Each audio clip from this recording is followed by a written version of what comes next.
Welcome, one and all, to Pacific414 episode review. I'm your host, Mike, and tonight I'm going to be talking about episode 3 of Hawkeye, and it's called Echoes. Now, Echoes begins where our last episode left off, but during the present, we're also given some backstory on the villain that we met at the end of episode 2, Hide and Seek, Maya.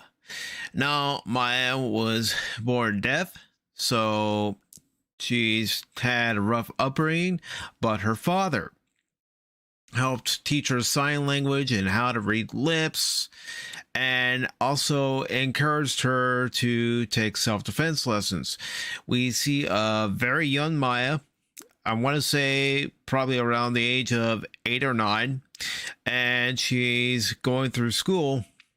And she's reading the teacher's lips, and the teacher's, looking around at all the students and catches a glimpse of Maya.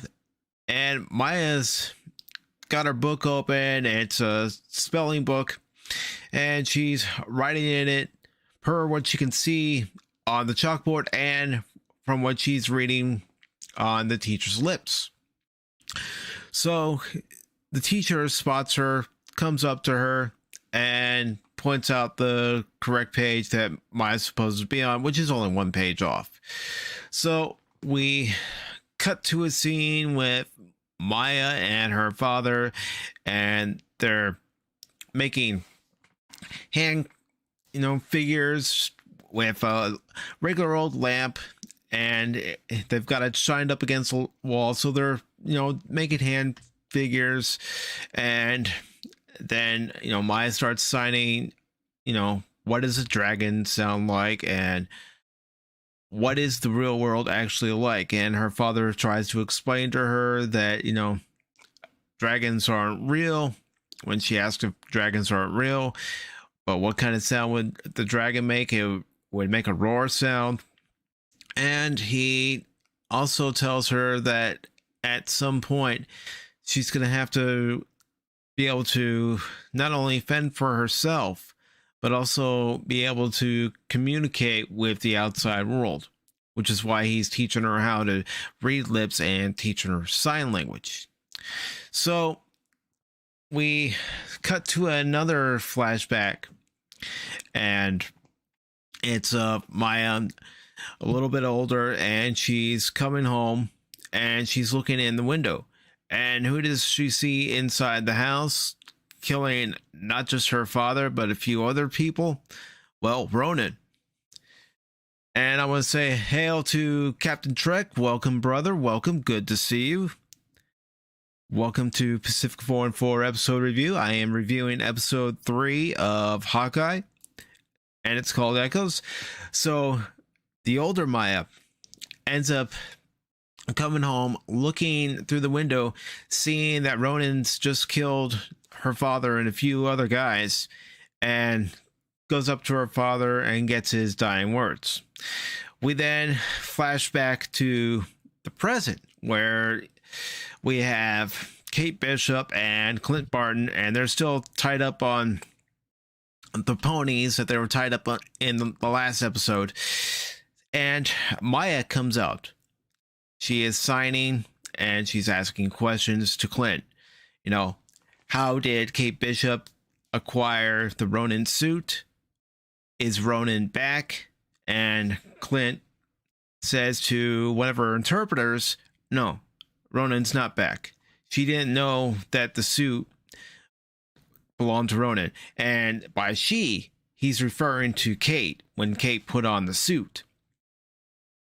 So he's trying to clear Kate's name, and Maya's not having any of it. And Clint even says to Kate at one point when all the goons are distracted, I'm trying to help you here, and you pretty much screw things up. So what ends up happening is Maya begins interrogating Clint further, asking, okay, well, where's Ronan? And Clint says, Ronan's dead. She asks Clint, how do you know this? Clint says, I was there. And the person who killed Ronan was there. And that person is now dead. And that person turns out to be Black Widow. So Clint, as he's talking to Maya, and the goons and Maya are distracted, Clint starts working his way out. And by working his way out, what I'm saying is he's tied up and he's, on that pony, but there's a sharp edge on this pony because of all the years of wear and tear. So he starts wearing his binds away and gets himself free, and a fight ensues. He gets into an office section where his bows and arrow are. So he grabs his bows and arrows, and Maya's in hot pursuit. She gets into that office. Clint starts fighting, and all sorts of jump shots and action sequences, slow motion camera, and all that. And Clint even takes care of a few goons by shooting his arrows, taking his arrows and sticking them directly in their feet, and also freeing Kate. And Kate and Clint end up escaping the hideout. There's a 72 Charger on the outside of the building, and Kate wants to take the 72 Charger, and Clint says, no, we're not breaking into a 72 Charger. That's a classic. So they end up going into a Cadillac that's parked near the hideout. They get into the Cadillac. Clint hotwires the Cadillac. He's trying to tell Kate that she's the one that needs to drive while he shoots. And Kate's saying, I'll drive, you shoot. And Clint's not able to hear what she's saying. And the reason why is because in the middle of Clint's fight with Maya, Maya actually kicks out his hearing aid. So Clint's having a hard time of hearing. And he decides, okay, fine, I'll hotwire the car. He hotwires the car. It doesn't turn on right away. It doesn't turn over. So he hits his hand on the dashboard. It finally turns over. Of course, guns are being fired. And Kate jumps into the passenger seat. Clint's in the driver's seat, and they speed away. Well, out comes Maya and one of the goons, and they get into the 72 Charger, and a car chase ensues. And with that car chase, you have Kate shooting arrows, various types of arrows. There's some trick arrows. There's also a plunger arrow. There's some acid arrows. And she uses acid arrows on the streetlights. And they finally end the chase on this bridge. And there's a traffic buildup. So Clint has to swerve the car to the left to avoid hitting the car in front of him. And they look and they see that they're still being pursued by two vehicles, because one of the vehicles of these three vehicles that were chasing them ends up being destroyed by one of the arrows because it was an explosive arrow. And of course, Kate's also having a great time with all these different trick arrows that Clint has. And well, like I said, they notice that there's still two vehicles headed toward them. So they have to take care of them. And one of the ways that they manage to take care of them is Clint has just a regular arrow, and he hands it to Kate. And then he has this pin particle arrow, probably thanks to Hank Pym himself, and he uses it. He shoots it up. He tells Kate to fire her arrow. She fires her arrow. The two arrows combine. The arrow basically mass shifts like Transformers G1. And the arrow lands on one vehicle, split it in half, and destroys the other vehicle.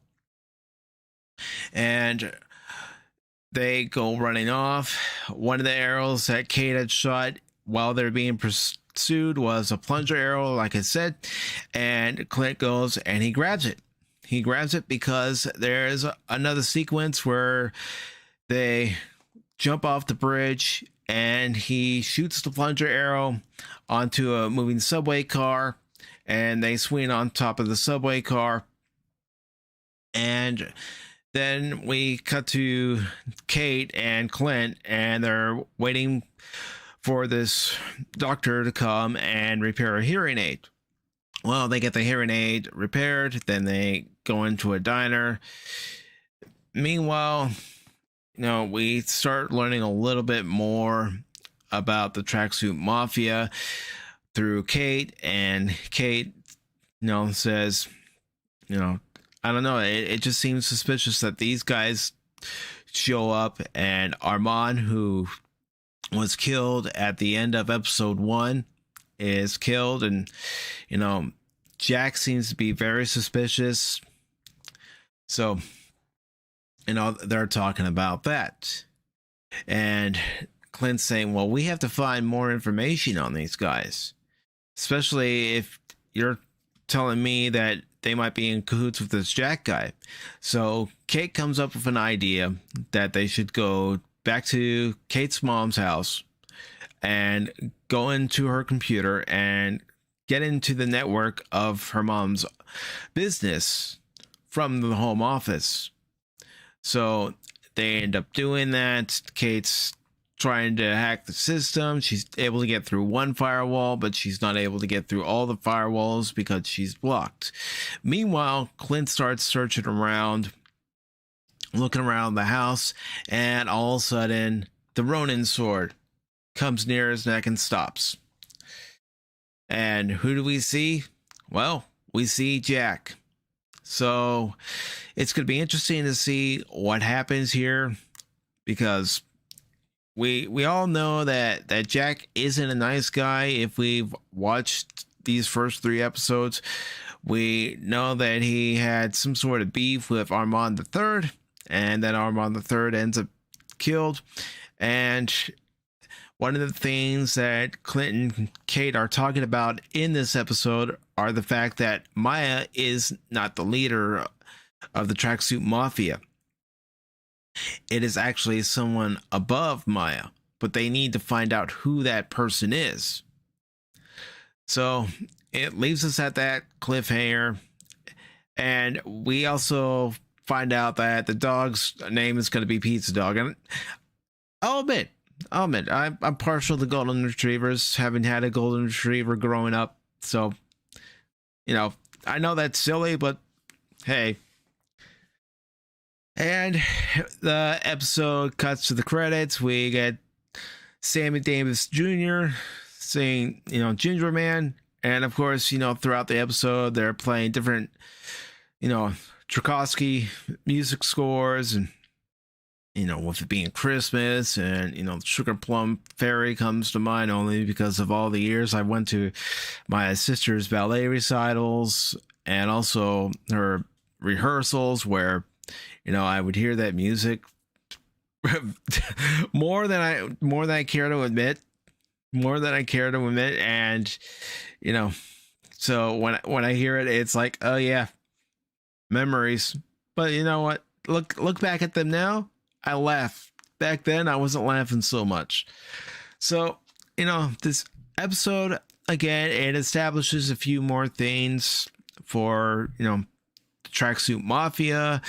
And it also deals with the fact that without Clint's hearing aid, of course, he's unable to hear clearly because of everything that's gone on in his adventures. But there also is a very good moment after, Clint and Kate managed to escape the Tracksuit Mafia. And it's when they're back at Kate's aunt's place and Clint gets a phone call. Well, it's his son Nathaniel, and he's thinking it's his wife Laura at first, but Clint can't hear because his hearing aid's damaged, and he's thinking it's Laura. So Kate steps in, writes down on a pad of paper that it's his son Nathaniel. So there's a nice touching conversation between father and son, and Kate being there to try to help Clint out as best she can. And, Clint trying to reassure his young boy that he'll be home for Christmas. So, that was a good part of this episode. And as I spoiled it last night, if I were to rate this episode, it's a 3-star episode. It's a 3-star episode. I mean, you have to go into something like this with, your expectations and the bar not set very high. And I say that for me because, when it comes to the MCU anymore, I'm just plain burned out. Truthfully, I'm just plain burned out. But I am enjoying parts of this series so far. I'll tell you what. The best part are the villains. And if you know anything about me, if you ever watched Over the Barricade podcast over on Twitch that I do with Quidman Jenkins every Saturday, you know that we talk about AEW wrestling. And one of the things we mentioned there, and one of the things you come to appreciate as you get older as a wrestling fan, is the fact that the heels are just so much better. So even though the Tracksuit Mafia are supposed to be the bad guys, the way they're portrayed, yes, it's goofy, but it's funny. And they're one of the best parts of this series. Jeremy Renner and Haley Steinfeld are doing what they can with what they're given. So I commend them for that. And like I said, you have to go in with some low expectations for the series. Now, if you go in with high expectations and you happen to enjoy the series, that's fine. But for me anymore, I have to go in with low expectations and see if any of these shows can exceed those low expectations, just because I've been disappointed so many times. So if I were to recommend this episode, I would definitely recommend this episode, because I've watched this episode 3 times to just try to remember key parts of this episode. And, I wasn't bored. That's the main key for me. As long as I'm not bored, I can watch the episode. Now, if the writing's off, well, that's just something we have to deal with sometimes. It's just bad writing. And some people might like that. Some people might not like it. I mean, I'll admit, I don't particularly care for bad writing, but it is what it is. I can't change it. Episode's already been written. Episode's already been filmed. All I can do is watch it and give my honest thoughts on it. So my honest thoughts, this episode is a 3-star episode. Last episode, episode 2, was a 3-star episode, and episode 1 was a 2.5 episode. It's going to be interesting to see what happens in episode 4 between Clint and Jack, and also Kate, since Kate doesn't know that Jack's in her mother's place. And Jack's probably going to squeal on Kate, saying Kate was trying to hack into the system. So, again, it's going to be interesting, because we'll probably find out more about the Tracksuit Mafia and how deep Jack's involved in the Tracksuit Mafia, because I'm going to tell you right now, he's involved deep with the Tracksuit Mafia. I'm just going to come out and say that. In my opinion, that's exactly where it's going. So, what's this series going to lead to? I said it yesterday. I'm going to say it today. It's leading to Kate Bishop replacing Hawkeye. That's what it's really leading up to. Do I want it to be that way? No, but that's how it is. That's how it is, and if it's done well, I can appreciate it. If it's not done well, c'est la vie. So that's going to conclude my episode review for episode 3 of Hawkeye, called Echoes. Like I said, it's a 3-star episode. had some really good moments, and it had some ridiculous moments. And the ridiculous moment was that pin particle bow and arrow that Clint shot, which once it connected to the arrow that Kate shot, mass shifting. So I did find that ridiculous, but again, it's based on the MCU. It's comic books. Come on. You gotta suspend, disbelief. You gotta turn off your brain at certain points. I had to turn off my brain when I was watching Chucky just to get enjoyment out of it, and I'm glad I did. So overall, I would recommend this episode if you're still into the MCU. If you're not, well, at your own discretion, at your own choice. Watch it, don't watch it. But overall, a 3-star episode, and we'll see what happens next week. Whether I still think next week's gonna be a 3-star episode, or maybe it's not gonna be a 3-star episode. Who knows? We'll just have to wait and see. So until Thursday night at 8 o'clock will be the next Pacific414 episode review. And tomorrow I will be having a special edition of Pop Talk. Well, I shouldn't really say special edition. It's going to be your normal, episode of Pop Talk at its normal time. But what's making it special is the fact that myself, Spock's Friday Nights, and the Smoking Patriot are going to be talking about not one Back to the Future movie, not 2 Back to the Future movies, but all 3 Back to the Future movies. That's right. So be sure to join us for tomorrow's episode. Look forward to seeing you all there. I do want to take the moment, and I want to thank Captain Trek for stopping by. I really appreciate it. Thank you very much, brother. I love what you do on your own channel. Thanks for stopping by on this channel. It's what we do. We support one another and, give each other encouragement, advice, and heck, even join each other's panels, because I'll admit, that's the real fun of YouTube, is when we all get to come together on different panels and actually talk about the things we love, things we have in common. Even if we don't have, a lot of interest in a particular topic, sometimes you could be watching a video or a live stream that somebody's doing it and go, all right, I'll check that out. I know that's happened to me. So until tomorrow night, you all have a good Tuesday night. Take care. And if you feel inclined, catch me over on the Star Wars Guys channel at 9 o'clock tonight, and we'll be talking about Star Trek V, The Final Frontier. It'll be Master Paul, it'll be the Corporeal Life Form, Brandon the Anime Guy, Spock himself, and we'll also be joined by Lord Crit, and I believe Cash Money will also be there. So come on over to the Star Wars Guys channel. As a matter of fact, if you give me one moment, I will go ahead and post their link into the chat.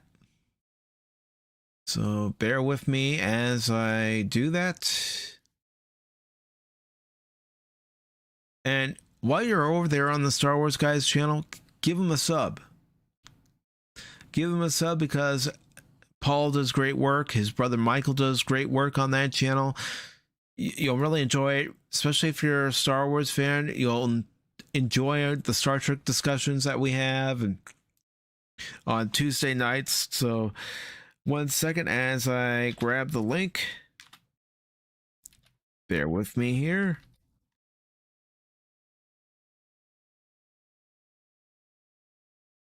Right. I will have the link here shortly.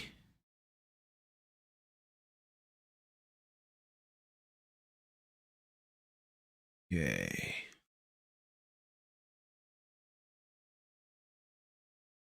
And I have the link. Now, let me just post it in the chat and we'll be good to go.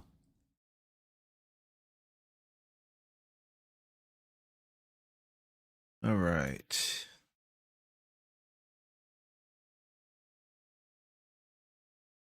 One second here, folks. 1 second.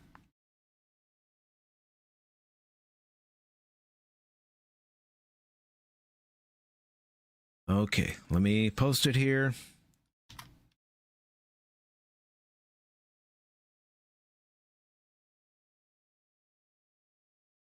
All right.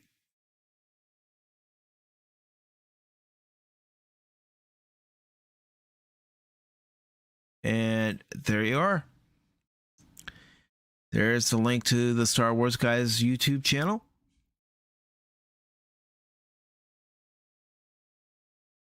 So if you want to join us tonight at 9 o'clock as we talk Star Trek V, The Final Frontier, please do. Here, I'll go ahead and post it again for good measure on my end, of course.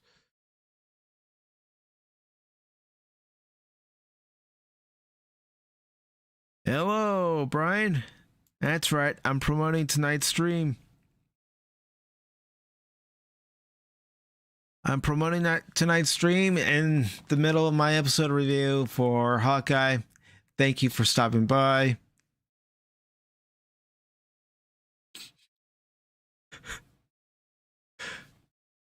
There you go, guys. Join us tonight, 9 o'clock Eastern, as we talk Star Trek V, The Final Frontier. What does God need with a starship? Well, find out. We'll tell you. And I know some people say, but Star Trek V is bad. Depends on how you look at it. Isn't that right, Nerdporial? All right, so until later on tonight on the Star Wars Guys channel, this is Mike for Pacific414 episode review. Thank you all for watching. Really appreciate it. Thank you, everybody, for stopping by. And have yourselves, one heck of a great evening. But first, let me acknowledge those who stopped by real quick. I want to thank Captain Trek. And I want to thank the Nerdporial Lifeform. Thank you very much. And you all have a good night.